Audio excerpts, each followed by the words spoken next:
प्राणेश्वरी ऐसा कहकर के आप विलाप करते थे।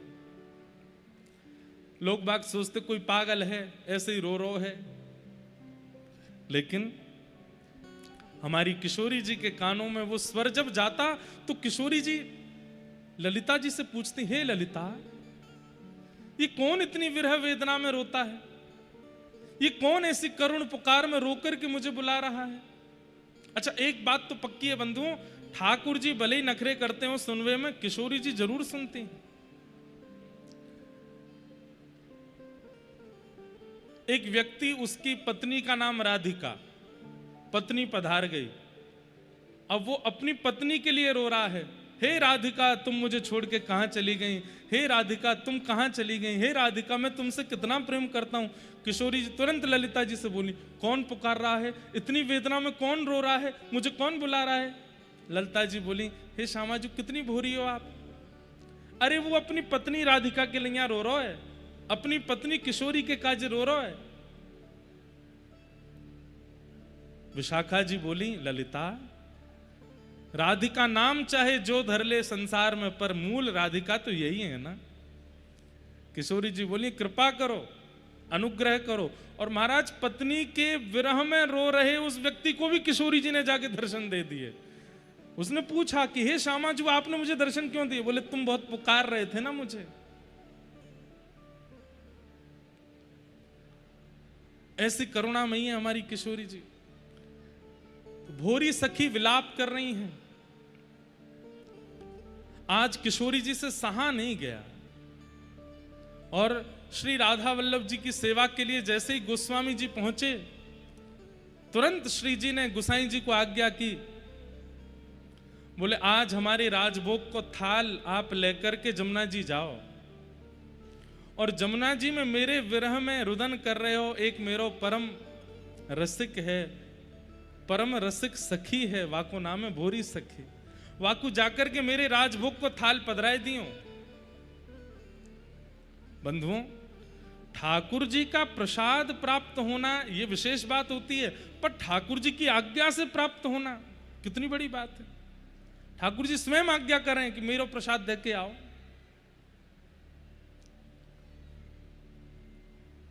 गोसाई जी तुरंत थाल लेकर के गए और महाराज संग में दो चार सेवक लेके गए। ऐसो कौन है वृंदावन में जाके लिए श्री जी आज्ञा कर रही हैं कि मेरी राजभोग की थाल लेके जाओ। गोसाई जी जैसे ही पहुंचे तो आंखें सूज गई हैं, मुख से केवल स्वर निकल रहा है, हे श्यामा, हे प्राणेश्वरी, हे सर्वेश्वरी, हे किशोरी। गोसाई जी गए और जाकर के सामने बैठे। भोरी सखी, ये भोरी सखी नाम दो ही लोगों को पता था, स्वयं भोलानाथ जी को और स्वप्न में दिखी एक दिन ललिता जी को, और किसी को भी नहीं पता था कि भोलानाथ जी का नाम भोरी सखी है। लेकिन गुसाई जी ने आकर के जब कहा भोरी सखी, तो भोलानाथ जी के नेत्र खुले, अपने आंसू पोंछते हुए बोले, मेरो ये नाम आपको कौन ने बताया? ये और कोई को तो पता ना है। तो गुसाई जी बोले, कौन बता सके, तुम्हारे अलावा कौन को पता है? भोलानाथ जी बोले, मेरे अलावा केवल श्री ललिता जी को पता हो, एक दिन स्वप्न में आकर के उनने मुझसे कही। तो बोले, ललिता जी से कौन ने कही होगी भोरी सखी? अपने आप ललिता जी तो नाम बोलेंगी नहीं। तो भोलानाथ जी बोले, कौन ने कही? तो गुसाई जी बोले, श्री जी ने तुम्हारा नाम धरो भोरी सखी। सुनकर के रुदन करने लगे, और श्री जी ने ही मोकू बताई है कि तुम भोरी सखी हो। भोलानाथ जी बोले, वो मोकू जाने, वो मोकू पहचाने, वो जाने मैं कौन हूं? अरे वो जाने, वो तुमको याद करें। और आज देखो तुम्हारे भाग्य की सराहना, तुम्हारे काजे स्वयं श्री जी ने अपने राजभोग की प्रसाद की थाली भेजी है, लो अरोगो। भोरी सखी जी ने जैसे ही राजभोग की थाली देखी, बंधुओं, मैं और आप होते तो हम तो मचल जाते, झूम उठते, हो सकता है आनंद में आकर के बेहोश भी हो जाते। लेकिन भोरी सखी राजभोग का थाल देख करके, प्रसाद का थाल देख करके मुंह फेर करके बैठ गए और कहने लगी, हे श्यामा जी, ये रोटी खवा करके और ये अपने प्रसाद को मुंह को पवा करके आप मुंह को कहाँ करना चाह रही हो, कहाँ ते बहलाना चाह रही हो? मेरी कहा इच्छा है ये आपको पता नहीं है? 10 दिन तो मैंने भोजन नहीं किए, जलपान नहीं कियो, या को मतलब आपने मुंह को भूखो प्यासो समझो, मेरे काजी राजभोग की थाली भेज दी। और भोरी सखी ये कहकर के रोने लगी कि आपको मेरी पेट की चिंता हुई, मेरे हृदय की चिंता नहीं हुई।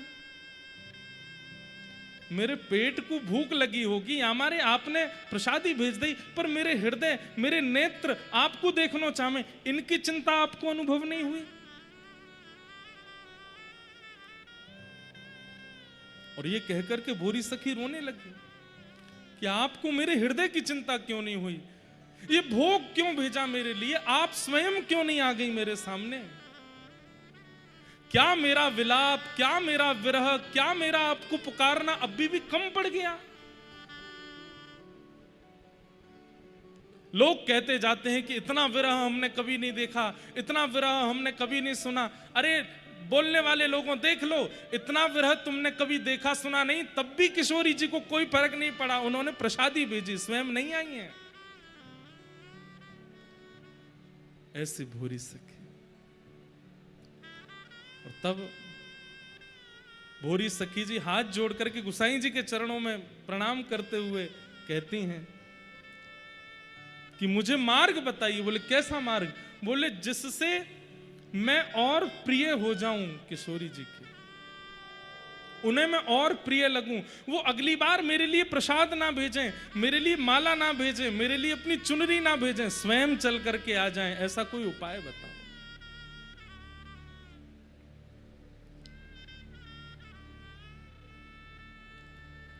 भोरी सखी जी का पद है, जेहि विधि तोहे अति लगो प्यारी, जेहि विधि तोहे अति लगो प्यारी,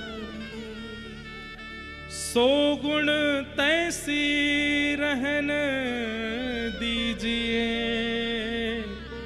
करुणा कोर निहारी, जेहि विधि तोहे अति लगो प्यारी।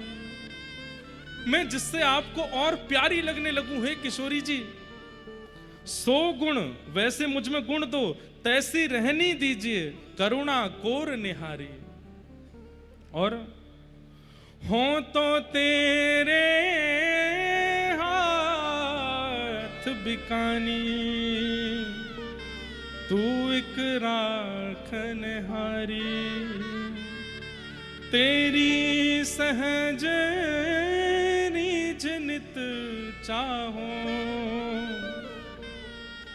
और सो काज कहारी, जेहि विधि तोहे अति प्यारी लगो, जेहि विधि तोहे अति प्यारी लगो।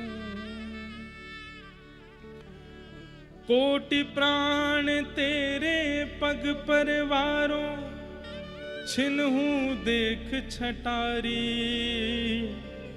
भोरी दृग भरी दर्शन दीजे, मांगो गोद पसारी। कोटि प्राण तेरे पग पर वारूं, अपने करोड़ प्राण आप पर वार दूं हे किशोरी जी, छिन्हू देख छटारी, एक क्षण के लिए आपकी छटा देखनी है, भोरी दृग भरी दर्शन दीजिए। हे किशोरी जी ऐसे प्रकट हो जाओ कि मेरे नेत्रों में आप ही आप भर जाओ, अपनी गोद पसार करके मैं आपसे केवल यही वरदान मांगती हूँ। मुझे प्रसाद नहीं चाहिए, मुझे आपकी चुनरी नहीं चाहिए, मुझे आपका भोग नहीं चाहिए, मुझे आप चाहिए। आप आओ मेरे सामने। बंधुओं, भोरी सखी जी वो ये नहीं कह रही हैं कि मृत्यु उनका अंत है, वो ये कह रही हैं मेरा अंत तो किशोरी जी के दर्शन हैं। और वो जब दिख जाएंगी उसके बाद चाहे मेरे प्राण निकल जाएं, चाहे मृत्यु आ जाए, तब तक मृत्यु स्पर्श भी नहीं करना मेरा। और आप विश्वास मानिए, ऐसे भक्तों को मृत्यु ने तब तक स्पर्श ही नहीं किया जब तक ठाकुर जी साक्षात प्रकट ना हो गए, ठाकुर जी साक्षात उनके सामने ना आ गए।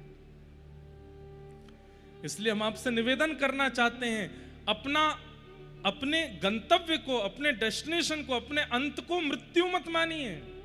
किशोरी जी के चरणारविंद मेरे तो आधार, प्यारी लाल के चरणारविंद मेरे तो आधार, प्यारे लाल के चरणार, श्री जी के चरणारविंद, प्यारे के चरणारविंद, श्री जी के चरणारविंद, प्यारे के चरणारविंद मेरे तो आधार, श्री जी के चरणारविंद मेरे तो आधार, श्री जी के चरणारविंद। तो भागवत जी से क्या सीखना है? आज से एक बात धारण कर लीजिए, मृत्यु अंत नहीं है मेरा। मेरे जीवन का अंत तो मेरे प्राण प्रिय श्री ठाकुर जी के चरणार, उनके दर्शन, प्रत्यक्ष दर्शन। उसके बाद चाहे जो होना हो जाए जीवन में। अपने तन को इसलिए संभालना है, अपने मन को इसलिए संभालना है, अपने हृदय को इसलिए संभालना है कि ठाकुर जी को अभी आना है और उन्हें हमें ये सब प्रदान करना है। उसके बाद चाहे जो हो जाए। ये भागवत जी का मूल उद्देश्य है, ये मूल सिद्धांत है। इसलिए आज तो ही नियम बनाए लो, मृत्यु को अंत नहीं मानना है। मीराबाई का चरित्र भी चल रहा है, साथ में भागवत जी की कथा भी चल रही है।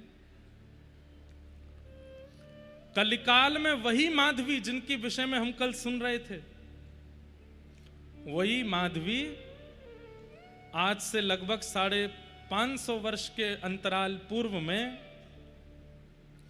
राजस्थान की धरती पर श्री राव दूधाजी महाराज, बहुत ध्यान से सुनिएगा, सब लोग बिल्कुल हिलो डोलो नहीं, पसीना आमे पहुंचो ही मत, आन दो, सुनो ध्यान से।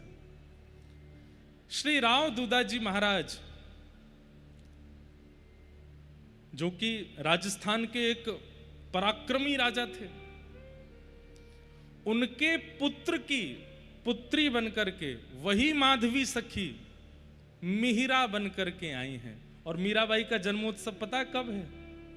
शरद पूर्णिमा आने वाली है। आगामी शरद पूर्णिमा मीराबाई का जन्म तिथि है, जन्म तारीख है। इसी दिन मीराबाई का जन्म हुआ। बड़े बड़े भक्त जन्मे हैं पूर्णिमा के दिन। और बताएं, पूर्णिमा पर विशेष रूप से 2 लोगों के जन्म सुने जाते हैं। वैसे तो अनेक हैं, पर कृष्ण भक्ति में जिनका विरह ऐसा है कि जिस विरह सागर में कितने डूब जाते हैं, उसमें पहला नाम मीराबाई। अब पहला दूसरा नहीं बोलेंगे, एक नाम मीराबाई और दूसरा नाम श्रीमन चैतन्य महाप्रभु, वो भी पूर्णिमा को जन्मे, वे भी पूर्णिमा को प्रकटे। और श्री चैतन्य महाप्रभु के चरित्र में तो आता है कि महाप्रभु श्री चैतन्य का जैसे ही प्राकट्य हुआ उसी समय ग्रहण लग गया। पूर्णिमा को ग्रहण लगता है और चंद्र ग्रहण लगा तो आचार्य चरणों से पूछा कि भाई हमारे आदि आचार्य का जन्म और ग्रहण लगा?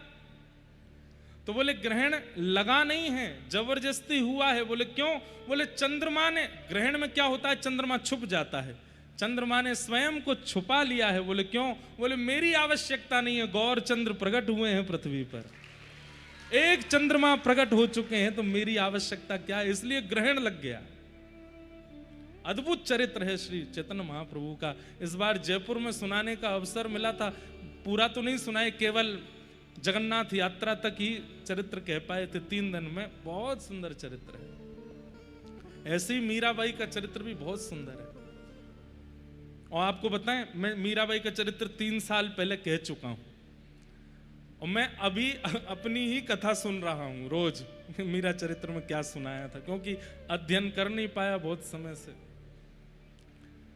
राव दूधा महाराज, उनकी पौत्री के रूप में, पुत्र की बेटी के रूप में मिहिरा का जन्म हुआ। अपभ्रंश होकर के पूरे संसार उनको मीरा कहने लगा। उनका नाम मिहिरा है। शरद पूर्णिमा का दिन मीराबाई का जन्म हुआ।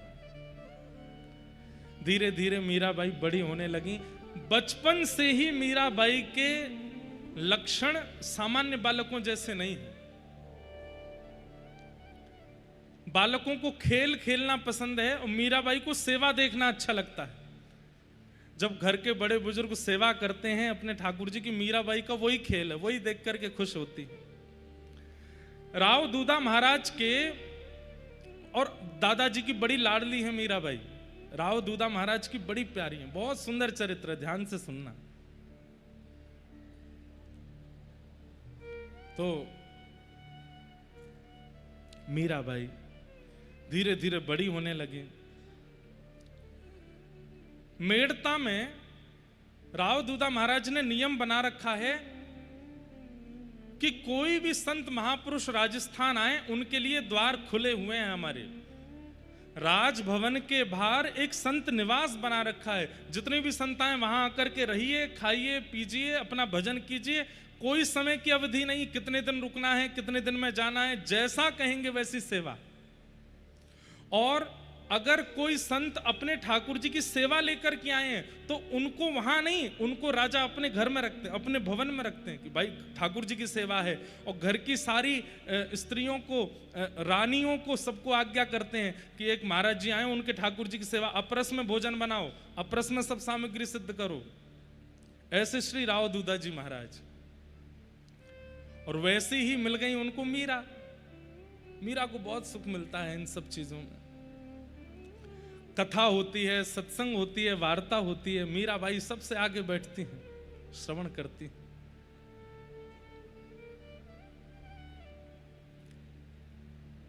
सबसे आगे बैठ करके श्रवण करती हैं।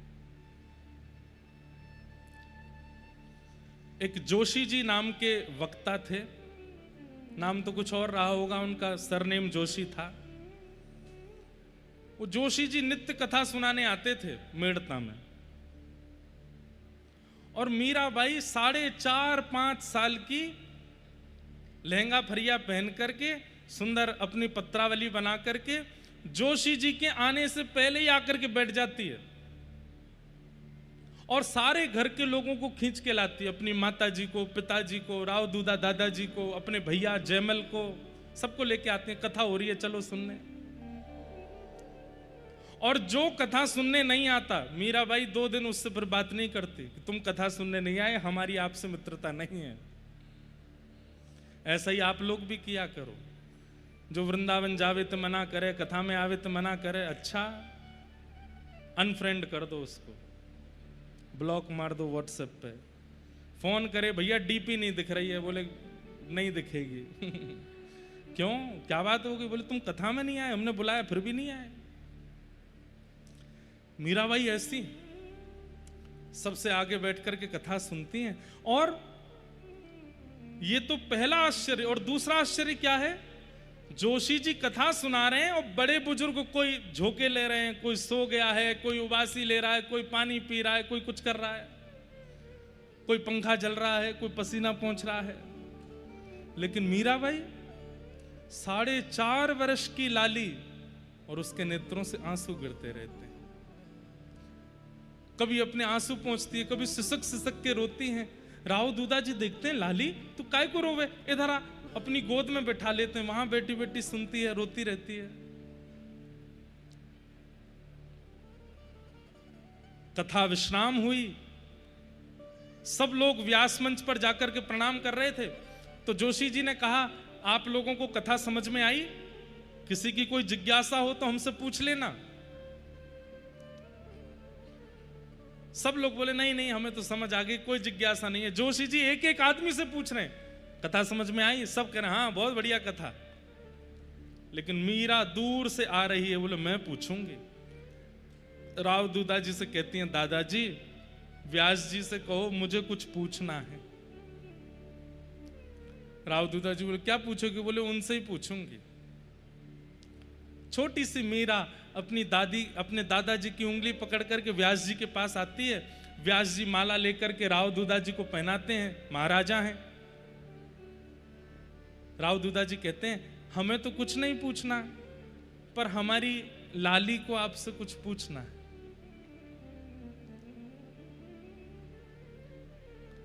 जोशी जी कहते हैं ये लाली पूछेगी? बोले हाँ। अच्छा लाली बड़ी प्यारी है, ऐसे गाल पकड़ लेते हैं, सिर पे हाथ, जैसे छोटे बच्चों से व्यवहार होता वैसे ही। और जोशी जी को बिल्कुल मतलब उधर ध्यान नहीं है, वो क्या पूछेगी ज्यादा से ज्यादा, तो थोड़े बहुत कुछ बात पूछ लेगी। अपनी पोती समेटने लगे, ठाकुर जी रखने लगे। हाँ लाली पूछो क्या बात है। कोई इतना विशेष उसके प्रति भाव नहीं था जोशी जी का। और मीरा धीरे से आती हैं और व्यासपीठ पर दोनों हाथ रखे, पलकें झपक नहीं रही हैं, आंखों से आंसू गिर रहे हैं। और मीरा कह रही हैं, जोशी जी आप रोज आकर के जिन गिरधर की कथा यहां सुनाते हैं, वो गिरधर मुझे कब मिलेंगे ये बताओ। जब मीराबाई ने ये प्रश्न किया, जोशी जी ने जब मीरा की ओर देखा तो अपने आप को व्यासपीठ पर बैठे हुए भी अत्यंत नीचा समझने लगे। इतने वर्ष हो गए मुझे कथा करते हुए, इतने वर्ष हो गए कथा सुनाते हुए, ये प्रश्न तो मेरे मन में भी कभी नहीं आया कि जिनकी मैं कथा सुनाता हूं वो मुझे कब मिलेंगे। और मीराबाई एक छोड़ पकड़ लेती है धोती का और पकड़ करके खींच के पूछ रही है, जिनकी आप कथा सुनाते हो वो कब मिलेंगे। जोशी जी के नेत्र सजल, राव दूधा जी के नेत्र सजल, मीराबाई को तुरंत उठा करके अपने गोद में बैठा लेते हैं और हृदय से लगा करके सजल नेत्रों से जोशी जी कहते हैं, मीरा तुझे कब मिलेंगे ये तो मुझे नहीं पता, पर तेरी भावना से, तेरे विचारों से, तेरे स्वभाव से ऐसा मैं कह सकता हूं कि तेरी वजह से हजारों को मिलेंगे, तेरे कारण हजारों को कृष्ण मिलेंगे। मीराबाई कहती मुझे मिलेंगे ना? हाँ मिलेंगे लाली, क्यों नहीं मिलेंगे, बस आप कह दो कि मिलेंगे। हाँ मिलेंगे। जा रही हैं उतर करके, फिर पीछे, मिलेंगे ना मुझको? बोले हाँ मिलेंगे। वो जैसे लीला करते हैं व्रज में, मेरे साथ भी करेंगे ना? बोले हाँ करेंगे। मैं तैयारी कर लूं, मटकी मंगा लूं, मक्खन निकाल लूं, दही की व्यवस्था कर ले, जा कर ले। दौड़ करके जाती है मीराबाई अपनी माँ के पास, मक्खन निकालो, दही मंगाओ, छीके पर टांग दो। क्यों? जोशी जी बोल के गए हैं गिरधर आएंगे, मेरे पास आएंगे। कथा सुनते सुनते हम लोगों का जीवन निकल रहा है, ऐसा विश्वास, ऐसी भावना हमारे चित्त में कभी नहीं आई। ऐसे ही नहीं मीरा बन गई वो, उनका भाव तो देखो।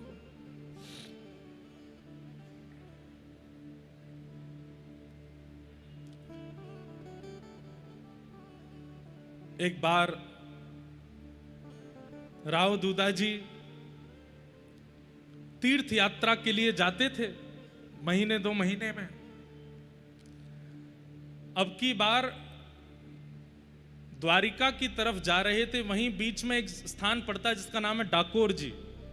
वहां पर रणछोड़ राय भगवान का मंदिर है।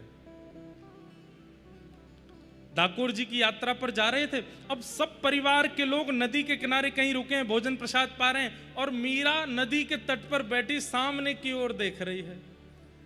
4.5 साल की है मीरा। राव दूधा जी आते हैं, लाली तुम भोजन नहीं करोगे? तो कहती दादाजी देखो सामने एक संत बैठे हैं। मतलब ये भी एक भक्ति का प्रमाण है बंधुओं। ठाकुर जी जिसको चुन लेते हैं ना, उसकी दृष्टि कैसे भी स्थान में वैष्णव को खोज लेती है, वैष्णव का दर्शन कर लेती है। एक बात आपने अनुभव की हो पता नहीं, नशेड़ी व्यक्ति होता है ना, जो नशा करना जानता है और नशे का बड़ा आदी है, वो कैसी भी सभा में चले जाए, वो ब्याह में भी चला जाता है, वहां अपने जैसों को ढूंढ लेता है। कामी व्यक्ति दूसरे कामी को ढूंढ लेता है, लोभी व्यक्ति दूसरे लोभी को ढूंढ लेता है, व्यसनी व्यक्ति व्यसनी को ढूंढ लेता है, पर भक्त भक्त को नहीं ढूंढ पाते। हमारी दृष्टि भी ऐसी बन जाए, हम जहां जाएं वहां पर किसी वैष्णव को खोज लें। मीराबाई ने कहा, देखो दादाजी सामने एक संत बैठे हैं और मैं जितनी देर से इनको देख रही हूं ना, जोशी जी के द्वारा सुनाई गई कथा मुझे उतनी याद आ रही है। ये सामान्य नहीं है, हमें इनको प्रणाम करना चाहिए। राव दूधाजी सबसे बड़े हैं अपने परिवार में और मीरा सबसे छोटी है। उंगली पकड़ करके ले गए पल्ली पार। श्री निवृत्तिनाथ, ये ऐसे महापुरुष मीराबाई के जीवन में आए जिनकी वजह से कृष्ण प्राप्ति और सहज हो गई। मीराबाई को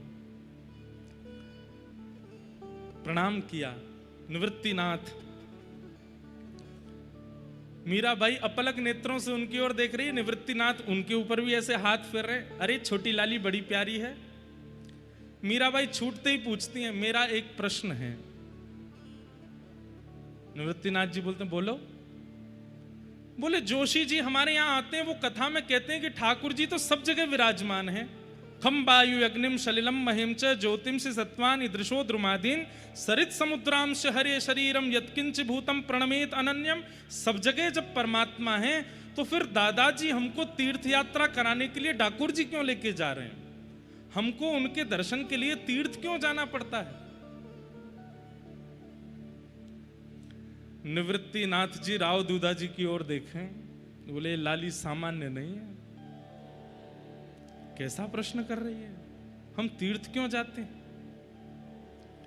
निवृत्तिनाथ जी बोले, लाली तीर्थ इसलिए जाया जाता है कि हमारे चित्त में जो भक्ति है, हमारे चित्त में जो भाव है, वो स्थिर ना रहे, उसमें और वर्धन हो, और उस वर्धन के लिए कई बार तीर्थ जाना होता है। नदी जब तक अपने तटों पर बहती रहती है उसका रूप सामान्य होता है, लेकिन जब वो जाके सागर में मिल जाती है तब नदी भी सागर बन जाती है। ऐसे ही हम नदी हैं और ये जितने भी तट हैं ये सब हमारे यत्र तत्र रहने वाले ठाकुर जी हैं। पर तीर्थ जो है ये साक्षात समुद्र है। जब हम नदी रूपी जीवात्मा उस सागर रूपी तीर्थ के पास जाते हैं तो हम भी सागर बन जाते हैं, इसलिए तीर्थ जाना होता है। उसी समय निवृत्तिनाथ जी ने राव दूधाजी से कहा, बोले इस लाली को योग साधना और वेदों का ज्ञान मैं दूंगा, मेरा वचन है आपको, ये सामान्य नहीं है। तो बीच में कथा आती है कि डाकोर जी की पूरी कथा सुनती गई निवृत्तिनाथ जी से मीराबाई रस्ते भर कि डाकोर जी कैसे आए, वहां पर ठाकुर जी कैसे विराजे, मुझे सब बताओ। निवृत्तिनाथ जी जब लौट करके आए तो राव दूधाजी से बोले, अब मैं आपकी पुत्री को 1-2 साल तक योग साधना की विद्या दूंगा। ठीक है। 4 दिन ही निकले थे, 4 दिन में ही निवृत्तिनाथ जी अपना सारा सामान बिस्तरा सब बांध करके जाने लगे। तो राव दूधाजी बोले, भगवान आप तो बोले थे कि 1-2 साल लाली को कुछ सिखाएंगे पढ़ाएंगे, आप तो अभी 4 दिन में ही जाने लगे। निवृत्तिनाथ जी के नेत्र सजल हो गए। बोले 4 साल में जो साधन सीखना चाहिए वो आपकी लाली 4 दिन में सीख गई है। इससे क्या नहीं आता है?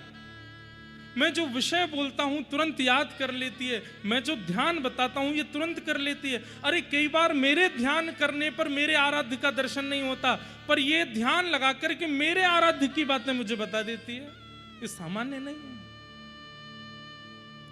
बंधुओं, अभी तक तो सब घर के लोग हंसते थे, प्रसन्न होते थे कि संत आके कह के जाते हैं कि आपकी लाली सामान्य नहीं है, लेकिन अब सबको चिंता होने लगी। वो सच में असामान्य है, सामान्य नहीं। बंधुओं, एक बात बोलूं, वो भक्ति भक्ति ही क्या, जिस भक्ति से पति को चिंता ना हुई हो, पत्नी को चिंता ना हुई हो, परिवार वालों को चिंता ना हुई हो, मित्रादियों को चिंता ना हुई हो, आपके आसपास रहने वालों को आप थोड़े अबनॉर्मल ना लगे हों, भक्ति कैसी?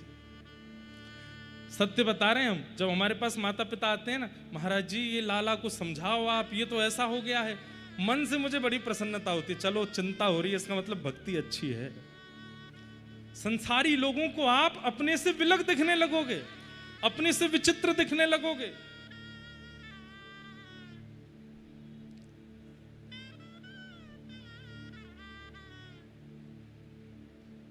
उसी काल में वृंदावन से एक संत का आगमन हुआ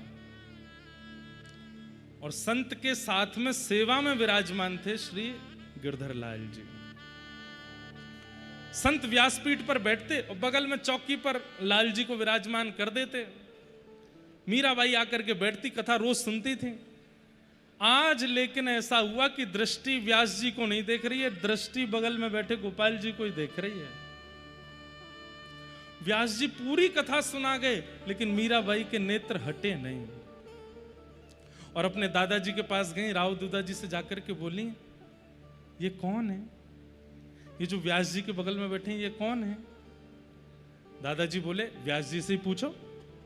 मीराबाई बोली, ये आपके साथ में जो आए हैं, भुजा उठा करके खड़े हैं, कौन है? मेरे ठाकुर जी। अच्छा, मैंने ऐसे ठाकुर जी देखे हैं, ऐसे ठाकुर जी देखे, ये वाली पहली बार देखे हैं। ये कौन से हैं? अरे, जब ब्रज में इंद्र ने खूब वर्षा की थी, तब व्रजेंद्र नंदन श्री कृष्ण ने 7 कोस लंबे चौड़े गिरिराज पर्वत को अपनी इकन्नी उंगली पर धारण किया था और उसी समय पूरे व्रजमंडल ने उनको गिरधारी कहकर के बुलाया। ये वही गिरधर लाल है। ये कथा जैसे ही सुनाई, मीराबाई के नेत्र बंद हुए और वो छवि आने लगी बार बार, जो वो माधवी रूप में थी पूर्व में, और माधवी रूप में वो गई हैं, ठाकुर जी के चरणों में जाकर के प्रार्थना करती हैं, ठाकुर जी को देख रही हैं, नेत्रों में पानी भर रहा है, देख नहीं पा रही हैं। ये सारी स्मृति थोड़ी थोड़ी मीराबाई के चित्त में आने लगी। मीराबाई तो जैसे 5-6 वर्ष की आयु में व्याकुल जैसी हो गई और रोते हुए कहने लगी, ये आपके नहीं है, ये मेरे हैं और मैं आज से नहीं, इनको वर्षों से जानती हूं।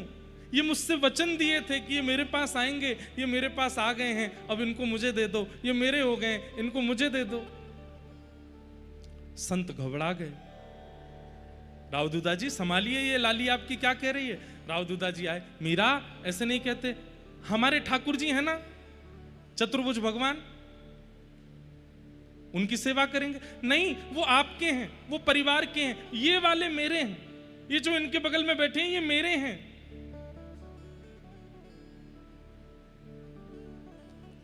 राव दूधा जी जैसे तैसे मीराबाई को ले गए। मीराबाई ने रोना बंद नहीं किया। रोते रोते रोते दिन निकल गया, रात निकल गई। किसी ने जाकर के उन संत से जाके कह दिया, बोले कि महाराज आप तो रात रात में खिसक लो यहां से। बोले क्यों? राजा की पौत्री रो रही है आपके ठाकुर जी के लिए, और आप तो अपने ठाकुर जी दोगे नहीं, और वो राजा हैं। राजा को कोई सामग्री चाहिए तो वो राजी राजी नहीं लेते हैं, वो तो फिर कुछ और भी तरीके आते हैं उनको। आपको भोजन में कुछ मिला के खवा देंगे, आप पधार जाओगे, फिर तो ठाकुर जी नहीं कहिए। महाराज जी बोले, अरे राम राम, ऐसे तो नहीं करेंगे। रात रात में ही महाराज जी ठाकुर जी लेके कहीं चले गए। सुबह उठ करके मीराबाई जैसे ही दौड़ करके गई देखने के लिए, पता चला कि महाराज जी तो गए। अब तो मीराबाई और रोने लगी। राव दूधा जी बोले, संत चले क्यों गए? अभी तो कथा अधूरी रह गई। किसी ने बताया, बोले आपके डर के मारे चले गए कि कहीं आप उनसे छीन ना लो। लेकिन थोड़ी दूर जाकर के जैसे ही संत अपने ठाकुर जी की सेवा निवृत्त होकर के जैसे ही शयन में गए, उन्हीं के ठाकुर जी शयन में उनके स्वप्न में प्रकट हो गए। और प्रकट होकर के बोले, बाबा, ओ बाबा। संत बोले, अरे ठाकुर जी 40 वर्षों से आपकी सेवा कर रहा हूं, आज तक कभी स्वप्न में नहीं आए, आज आप मेरे स्वप्न में आ गए। जय हो जय हो जय हो, आप मेरी सेवा से बड़े प्रसन्न लगते हैं।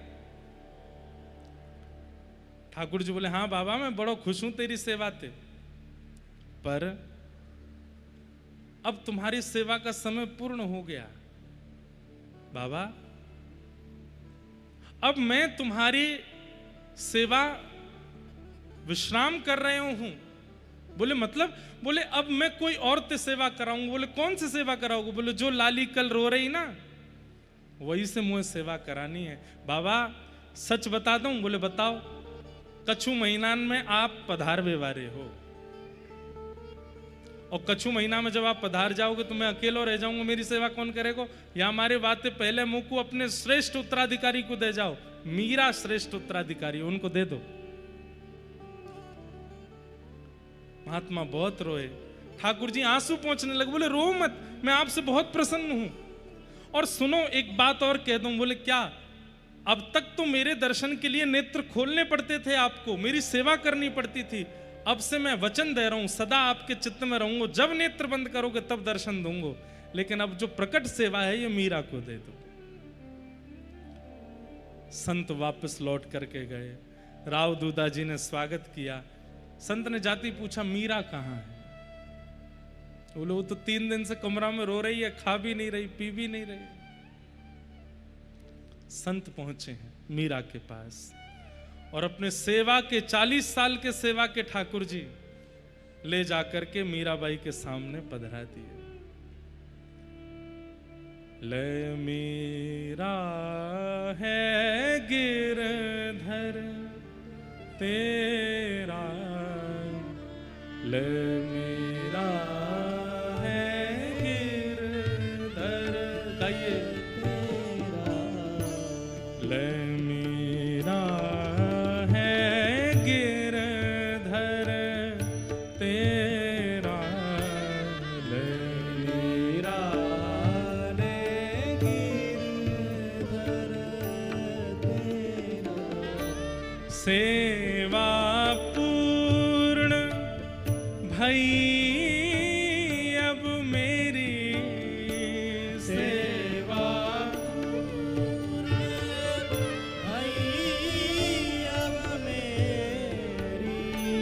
सेवा पूर्ण भई अब मेरी, सेवा पूर्ण भई अब मेरी, जागा भाग्य है तेरा, ओ जागा भाग्य है तेरा, ले मीरा है गिरधर तेरा, ले मीरा ने गिरधर तेरा।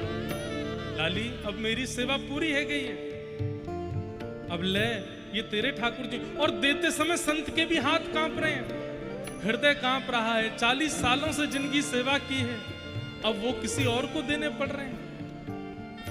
एक तरफ मीरा अति प्रसन्न है और एक तरफ वो संत जैसे मानो अपने प्राण दे रहे हों। मीराबाई कह रही हैं आप रोइए मत, मैं आपको वचन देती हूं, मैं बहुत भाव से सेवा करूंगी, आप मुझे बता के जाइए कैसे नियम है, मैं हर नियम का पालन करूंगी, आप बिल्कुल परेशान मत हो। सेवा बड़े भाव सो करियो, सेवा बड़े भाव से, कैसे भाव से? रखियो ने नानेरा, ओ रखियो ने नानेरा, मतलब अपने नेत्रों के सामने ही रखियो इनको, एक क्षण के लिए भी ये तोते दूर नहीं हो, ऐसी सेवा करियो। सेवा बड़े भाव सो करियो, सेवा बड़े भाव से करियो, रखियो ने नानेरा, ओ रखियो ने नानेरा, बेटी ले मीरा है गिरधर तेरा,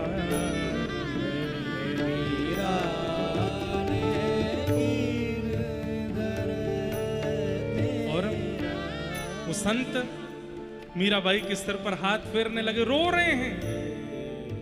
अब मीराबाई हंस तो रही हैं, पर संत के विरह को देख करके वो भी रो रही हैं और बार बार उन संत से लिपट जाती, आप चिंता मत करो, मैं बहुत भाव से सेवा करूंगी, आप बीच बीच में आते रही हो और आप आकर के देखेंगे मैं इतनी सुंदर सेवा करूंगी, आप खुश हो जाएंगे।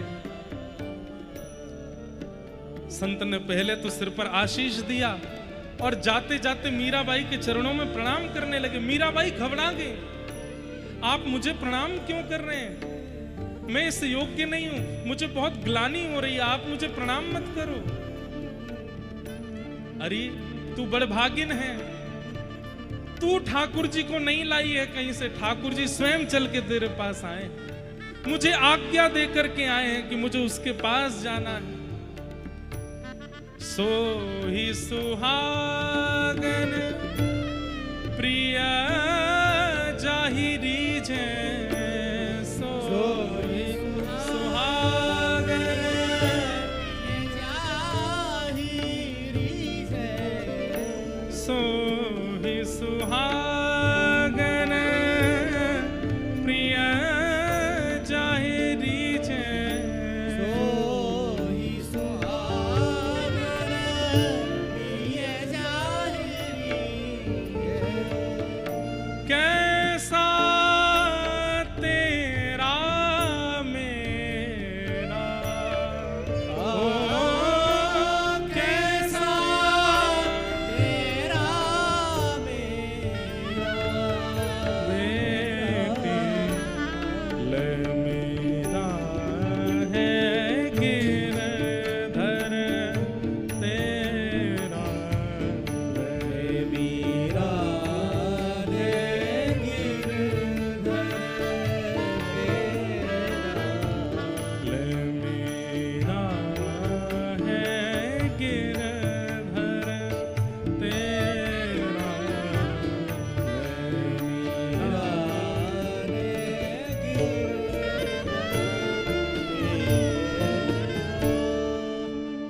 संत ने अपने गिरधर लाल मीराबाई को प्रदान कर दिए। अब मीराबाई रो भी रही है और प्रसन्न भी है। प्रसन्न इसलिए कि ठाकुर जी आ गए, और रो इसलिए रही है कि एक संत अपने जीवन भर की सेवा यहां छोड़ के मेरे पास चले गए। रूठ गई पहले तो ठाकुर जी से, आपकी कैसी लीलाएं हैं, एक को संयोग देते हो, एक को वियोग देते हो, लेकिन मेरी एक बात सुन लो, मुझे वियोग दे के कहीं और मत जाना, मैं नहीं जाने दूंगी आपको। और फिर मन में खुद ही सोचती हैं, ऐसा तो उन संत ने भी सोचा होगा कि वो कहीं नहीं जाने देंगे, लेकिन आज ये आ तो गए मेरे पास, अरे इसका मतलब कल तुम मुझे भी छोड़ के चले जाओगे। और फिर से मीराबाई रोने लगी। अभी बंधुओं मीराबाई की आयु 6-7 वर्ष की है बस। 24 घंटे मीराबाई ठाकुर जी के सामने ही रहती हैं। क्यों? कहीं मुझे छोड़ के चले ना जाए। ये भय बना रहता है उनके चित्त में कि कहीं मुझे छोड़ के दूर हो नहीं जाए। कोई भी काम करती है मीराबाई, उनकी दृष्टि ऐसी रहती है, वो तुरंत झांक करके देखती रहती हैं, लाला बैठे हैं ना, गिरधर बैठे हैं ना।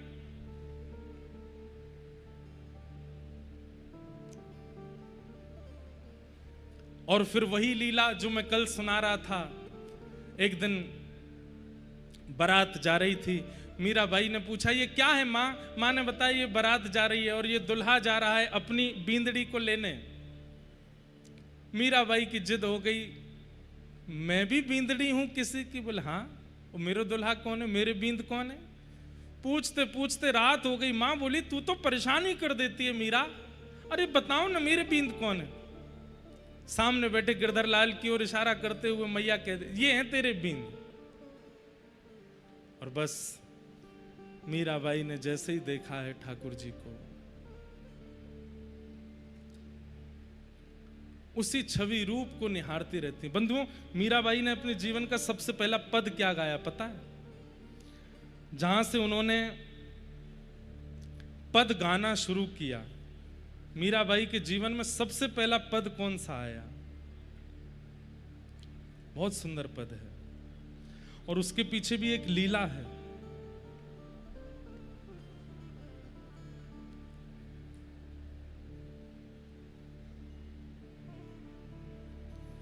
एक बार मीराबाई के मंदिर का नाम है श्याम कुंज। क्या नाम है? श्याम कुंज, जहां गिरधर लाल विराजते हैं। अलग अपने परिवार से एक कुंज बनाई है, वहीं घास लगाई है, वहीं पर पौधे बनाए हैं, वहीं सुंदर सुंदर बेल बनाई है, वहीं सुंदर सुंदर पुष्प बनाए हैं। वहां मध्य में इनके गिरधर लाल जी विराजते हैं। वहीं पास में एक सरोवर बनाया है, नील सरोवर, उसमें कमल प्रकट किए हैं। पूरे दिन मीराबाई वहीं लगी रहती हैं। अभी तक मीराबाई सेवा करती हैं, भोग लगाती हैं, पर गाना अभी शुरू नहीं किया है। एक दिन एक लीला होती है। क्या? आप अपने ठाकुर जी को निहार रही थी बैठे बैठे, और निहारते निहारते बस प्रसन्न मुद्रा में देखती हैं, ना मन में कुछ सोचती हैं, ना कोई बात करती हैं, कुछ नहीं, बस देखती हैं। देखने में ही सुख लगता है। और देखते ही देखते पता नहीं सरोवर से कुछ आवाज जैसी आई, और मीराबाई ने जैसे सरोवर की ओर देखा तो जो लगन ठाकुर जी को देखने में लगी थी, वही लगन सरोवर को देखने में लग गई। बिल्कुल वैसे ही नील कांति सरोवर की, सुंदर सुंदर उसमें कमल बह रहे हैं। मीराबाई उसको देखने लगी, और देखते ही देखते ठाकुर जी के कटाक्ष के दर्शन हुए। ये ऐसे नेत्र सरोवर में दिखे, और जैसे ही मीराबाई ने वो दृश्य देखा, तुरंत उठ खड़ी हुई, बार बार अपने हाथ से इधर उधर करके देखें कहां हैं वो नेत्र दिखे थे। इतने में ही चंदन की सुगंधी आने लगी। धीरे धीरे मीराबाई एक सीढ़ी नीचे उतरी, 2 सीढ़ी नीचे उतरी, 3 सीढ़ी नीचे उतरी, भीतर प्रवेश करने लगी सरोवर में। प्रवेश करते करते नेत्र बंद हो गए, और तभी अपने मन में उनको ऐसा चिंतन होने लगा कि सामने श्याम सुंदर खड़े हैं। अच्छा, एक लीला तो हमने सुनाई नहीं आपको। वो जो गिरधर लाल जी मीराबाई के पास आए थे, उज्जैन महाराज जी के गिरधर लाल जी, तो वो महाराज जी के पास जब गिरधर लाल जी थे, तो एक दिन वो सेवा कर रहे थे, और मीराबाई दूर द्वार पे बैठ करके उनको देख रही थी। कथा में जब से देखा तब से मन हरण कर लिया था। तो महाराज जी सेवा कर रहे थे अपने ठाकुर जी की, तो ठाकुर जी ऐसे बैठे हैं, मीराबाई ऐसे देख रही थी। सामने संत बैठे हैं, तो ऐसे झांक करके देख रही है, और ऐसे अपलक नेत्रों से देख रही है। अचानक से संत की दृष्टि इधर गई, तो ठाकुर जी ने अपने नेत्र ऊपर किए और अपनी उठी हुई भुजा से बोले। मीराबाई बोली, अरे जे तो माने बुलावे। संत बोले, क्या हुआ लाली? अरे थारो ठाकुर माने बुलावे। हाँ लाली, ये तो सबको ही बुलाते। ना जे माने ही बुलावे। अपनी मारवाड़ी भाषा में कहें, थारो ठाकुर माने बुलावे, और ऐसे ऐसे करके बुलावे। अब मुझे मारवाड़ी तो आती नहीं, मीराबाई मारवाड़ी बोलती। तब से मीराबाई को इच्छा थी, अपने ठाकुर जी को इसी भाव से देखती थी। वो पहले तुमने ऐसे किया था, अब क्यों नहीं करते? तो जब से सेवा में आयो, अब ऐसे ऐसे करो। ये आंखें नीचे क्यों रहती हैं, इनको ऊपर करो। वो उस दिन तो बड़े भाव से, अब क्यों नहीं बुलाते? तो ये भाव मीराबाई का निरंतर रहता था। तो आज जैसी जलाशय में प्रवेश कर रहे, वही कटाक्ष दिखे थे। अचानक ठाकुर जी दिखे, और सामने से ऐसे ही खड़े खड़े ऐसे ही बुला रहे हैं। और मीराबाई जब इस छवि को देखती हैं, दौड़ती हैं। जैसे ही ठाकुर जी को पकड़ने के लिए, अथाह जल है सरोवर का, उसमें मीराबाई डूबने लगती हैं। तभी सखी सहचरियां डूबती हैं। अरे मीरा मीरा मीरा, संभालो। दौड़ करके मीराबाई को बाहर लाती हैं। प्रसन्न मुद्रा है, हंस रही हैं। सब लोग होश में लाते हैं। मीराबाई को थोड़ी देर में होश आता है। अरे मीरा, तू पूरी गीली हो गई, सरोवर में डूब रही थी, कहां जा रही थी? आंख बंद करके भीतर प्रवेश कर रही थी। तब मीराबाई ने अपने जीवन का सबसे पहला पद गाया, और ये पद लिखा नहीं है, प्रकट हो गया, अपने आप आया उनके हृदय से। म्हारे नैना निपट बकट छवि अटके, म्हारे नैना निपट बकट छवि, ओ म्हारे नैना निपट बंक छवि अटके, मारे नैना निपट देखा रूप मदन मोहन री, देखा रूप मदन मोहन री, देखा रूप मदन मोहन री, देखा रूप मदन मोहन री, पियत पियूखन मटके, पियत पियूखन मटके, मारे नैना निपट बंक छवि अटके, मारे नैना। अरे सखी मैं कहा बताऊं, ये टेढ़ों से लाला या कि टेढ़ी सी कमर पे मेरे नैना अटक गए हैं। बोले कैसे अटक गए?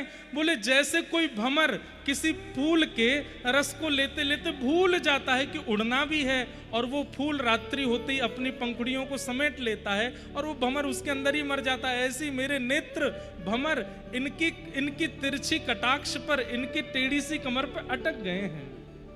ये सबसे पहला पद गाया मीराबाई ने।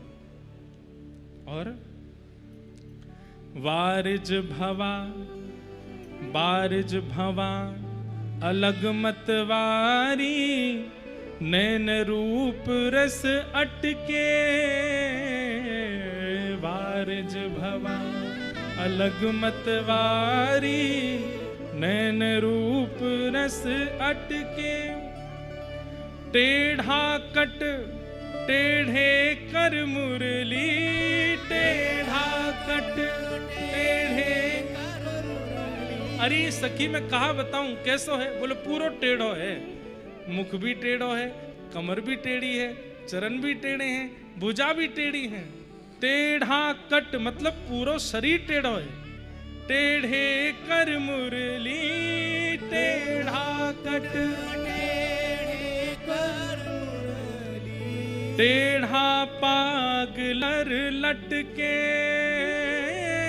टेढ़ा पागलर लटके, माणे नैन निपट बंक छटके, मारे नैन निपट बंक छटके, मारे नैना निपट बंक छवि अटके, मारे नैना निपट बंक छवि। मीरा प्रभु रे रूप लुभानी, मीरा प्रभु रे रूप लुभानी, किसके?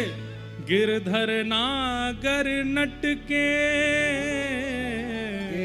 गिरधर नागर नटके, हे मीरा गिरधर रूप लुभानी, मीरा गिरधर रूप लुभानी, हे मीरा प्रभु रे रूप लुभानी, मीरा प्रभु रे रूप लुभानी, गिरधर नागर नटके, गिरधर नागर नटके, मारे नैना निपट बंक छवि अटके, हरे नैना निपट बंक छवि। मीराबाई गीले वस्त्रों में ही नृत्य करने लगी हैं। हे मोहन आओ तो सही, गिरधर आओ तो सही, माधव रे मंदिर में मीराबाई एकली खड़ी, मोहन आओ तो सही, गिरधर आओ तो सही, मोहन रे मंदिर में मीराबाई गाइए। खड़ी, हे गिरधर आओ तो सही, गिरधर आओ तो सही, माधव रे मंदिर में मीराबाई एकली खड़ी, मोहन आओ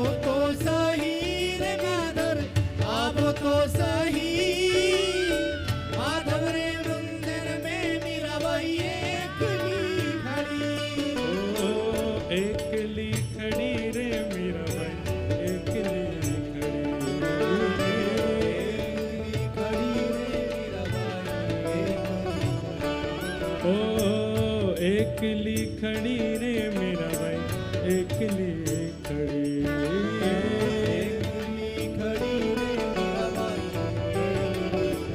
हे गिरधर हे मोहन हे गिरधर आओ तो सही गिरधर आओ तो सही माधव रे मंदिर में मीराबाई एकली खड़ी आओ तो सही रे गिरधर आओ तो सही माधव रे मंदिर में मीराबाई एकली खड़ी हे गिरधर आओ तो सही गिरधर आओ तो सही माधव रे मंदिर में मीराबाई एकली खड़ी आओ तो सही रे गिरधर आओ तो सही माधव रे मंदिर में मीराबाई एकली खड़ी ओ थे के वो तो सांवरा में मोर मुकुट बन जाऊं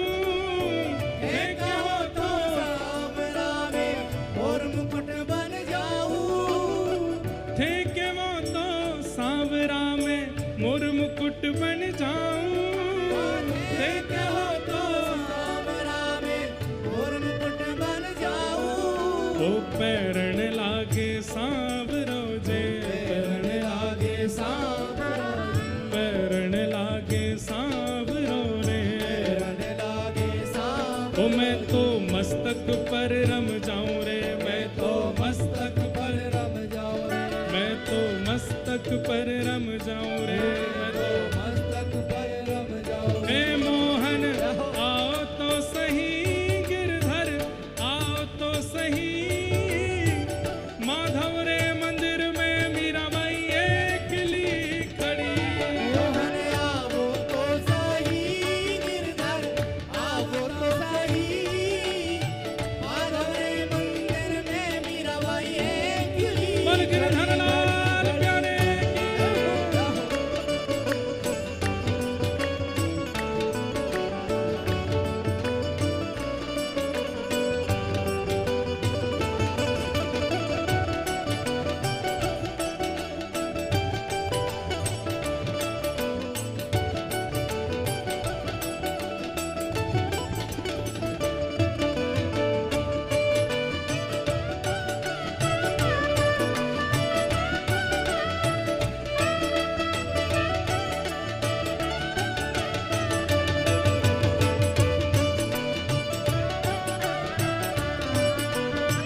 पे मीराबाई कह रही है कह तो दो एक बार, ये बन जाओ वो बन के दिखा देंगे, हम करेंगे कि नहीं। ठाकुर जी अगर कह दें कि ये बन जाओ तो बन जाइयो भैया। मोरहू बनाओ तो बनाओ श्री वृंदावन को, जो नाच नाच कुहक कुहक आप रिझाऊंगो। बंदरहू बनाओ तो बनाओ श्री वृंदावन को, कूद कूद डारन पे भोर को जगाऊंगो। पर मीराबाई कहती है थे कहो तो सांवरा में जल यमुना बन जाऊं, थे कहो तो सांवरा में जल यमुना बन जाऊं, थे कहो तो सांवरा में जल जमुना बन जाऊं। हे कहो तो सांवरा और में जल यमुना बन जाऊं। हम जमुना जी बन गए तो अरे नावन लागे सांवरो जे, नावन लागे सांवरो जी, नावन लागे सांवरो जे। सावन लागा सांवरा, ओ मैं तो अंग अंग रम जाऊं रे, मैं तो अंग अंग रम, मैं तो अंग अंग रम जाऊं रे। तो अंग रम जाओ। ए मोहन ए गिरधर, ए मोहन आओ तो सही, गिरधर आओ तो सही। माधव रे मंदिर में मीराबाई अकेली खड़ी। घर आओ तो सही, मोहन आओ तो सही। माधव रे मंदिर में मीराबाई एकली खड़ी। ए मोहन आओ तो सही, गिरधर आओ तो सही। माधव रे मंदिर में मीराबाई अकेली खड़ी। मोहन आओ तो सही रे, गिरधर आओ तो सही। माधव रे मंदिर में मीराबाई एकली खड़ी। बोल गिरधर लाल की।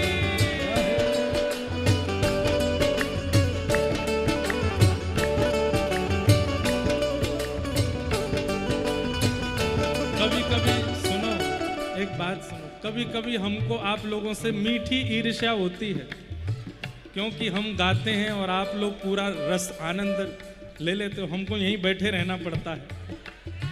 मन तो होता है पर हमारी व्यासपीठ की इच्छा है, इसलिए हमारी तरफ से पूरा आनंद आप ही लो। बोल गिरधर लाल प्यारे की।